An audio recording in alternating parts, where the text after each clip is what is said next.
Hi everybody, welcome to the channel. My name's Patrick Kennedy. Yes, it's me, the funny voice. It's back, guy. Taking it for another walk today.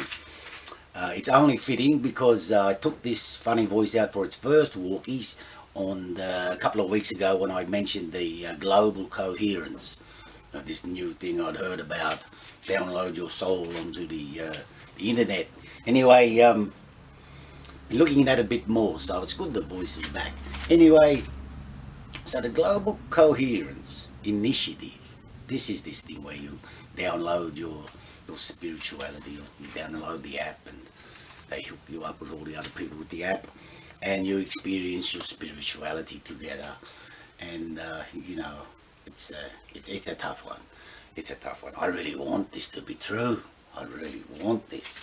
This would be great use of our technology and a way AI would really benefit humankind if we could actually meditate together on a mass scale and bring that the mass enhanced benefit that comes from having many people meditating and in a good frame of mind, even if you want to put it as simply as that, together. I want it to work, but they have its critics too. There's critics, and I had a bit of a look. I didn't look around too much. I'm not an investigative journalist, folks. I'm just like to have a bit of fun on the net, see what's going on. Anyway, what I found there was this critic claimed, to sum it up, that they're basically trying to reverse engineer the results that they're claiming here of the coherence of the heart with the brain producing, significant benefits for the individual and for the environment, the people in that person's environment. Spreads that goes out from the body, out from the mind. So this is a really interesting thing. If the machine they use, it measures the resting heart rate, the variation in the resting heart rate, and I found this disturbing. But this machine's been around for a while.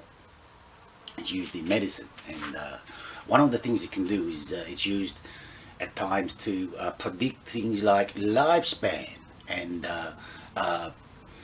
likelihood to get certain illnesses and so on.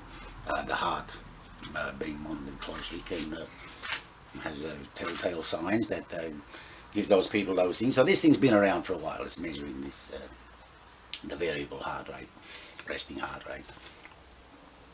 Now that's a lot of data. I'm freaking out here. Who's gonna give somebody that? I almost carked it finding out just what they want. But as I was being all enraged and working out how to best to let everybody know what's going on here, I'm walking past the television in the lounge room and YouTube's on, ad comes on, the Apple Watch. It's got all this stuff. People are lining up to give away this data. They don't care. No one cares. I understand that. I think today's society is so busy and we accept so many of these things. We become blasé about that, I'm some of them. I'm one of those people. I like to read the terms and conditions, the agreements. But even I can't do that all. 600 pages, these agreements. But I got the gist of them, and you give away a lot of stuff. That's a lot of heavy information to give away. What your heart's doing all the time, and stuff. But still, like I say, I want this to be true. I so want this to be true. I so want it to work. I think people don't need this. I think if we experience our own, we can improve our own understanding of how the heart relates to the rest of our health and the rest of our life and the rest of the planet.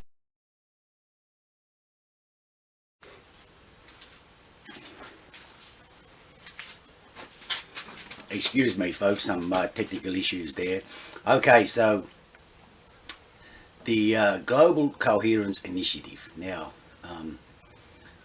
this is run by the HeartMath Institute. Now, I first heard about the HeartMath Institute probably 3-4 years ago. It was very interesting. I was at the time interested in looking at the brain, and so much stuff being yielded now about how the brain works, thanks to quantum science. Uh, and I became very interested in neural networks, and in particular neural plasticity. That is, the neural networks can be changed. We can work on neural networks. If we practice every day to play the piano, our neural networks will connect in such a way where we can get better at playing the piano if we think positively. Even we can become more attuned to act positively and so on. These neurons are very interesting, and the speed at which they work is incredible, and the amount of work they do is almost without any time spent at all. Just millions and millions of these reactions to every little thing that I do. It's crazy. I heard there, as YouTube will do, saw another a clip from HeartMath saying they had found neurons in the heart. I thought this is interesting, and I think here I have to say this: HeartMath, the Global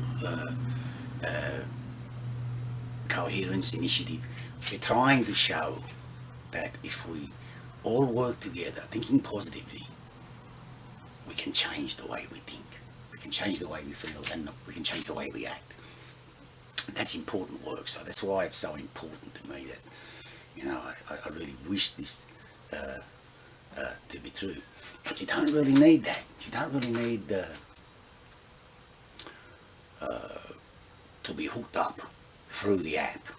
You can experience it in your daily life. We all know positive feelings spread throughout our immediate environment, and that environment can get larger and larger, more people enjoying this positive experience.